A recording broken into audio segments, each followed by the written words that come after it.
integrasi nasional di bidang ekonomi. Apa sih pengertian integrasi nasional?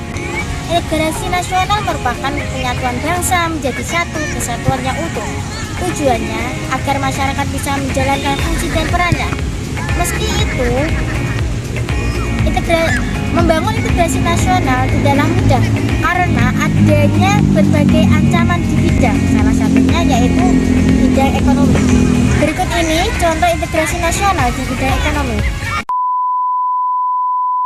Contoh masalah integrasi nasional di bidang ekonomi yang pertama adalah meningkatnya angka pengangguran.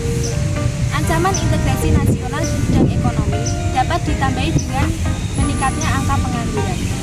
Angka pengangguran yang tinggi dapat menyebabkan angka kriminalitas semakin meningkat, sehingga membuat masyarakat merasa tidak aman. Tingginya angka pengangguran di suatu negara dapat berdampak pada bertambahnya angka kemiskinan.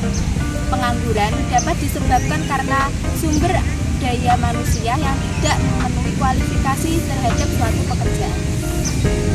Solusi untuk permasalahan tersebut adalah dengan menciptakan lapangan kerja baru. Dengan adanya lapangan kerja baru, ini juga harus dibarengi dengan meningkatkan kualitas pendidikan dan meningkatkan pelatihan kerja. Kondisi infrastruktur yang tidak merata. Kondisi infrastruktur yang tidak merata dapat menyebabkan perlambatan laju ekonomi suatu negara. Sedangkan keterlambatan pembangunan infrastruktur dapat mengakibatkan ketidakstabilan dan kesenjangan ekonomi suatu negara. Untuk menangani masalah tersebut perlu diadakannya pembangunan infrastruktur yang merata di setiap daerah. Ini bisa mengatasi ancaman integrasi nasional di bidang ekonomi. Perlu dipastikan pula meratanya pendanaan di bidang infrastrukturnya. Ketergantungan dengan barang impor. Ketergantungan masyarakat dengan barang impor yang cukup tinggi itu bisa menjadi ancaman ekonomi bagi Indonesia. Semakin banyak penjualan produk luar negeri atau produk impor, itu akan mengganggu stok dalam negeri.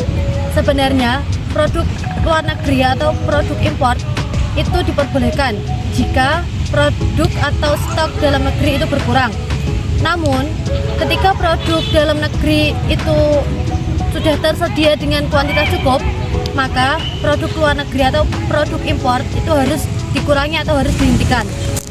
Solusinya yaitu mengoptimalkan bahan baku. Bahan baku yang minim membuat suatu negara menggantungkan kebutuhan ke negara yang lain atau selalu mengimpor kebutuhan tersebut.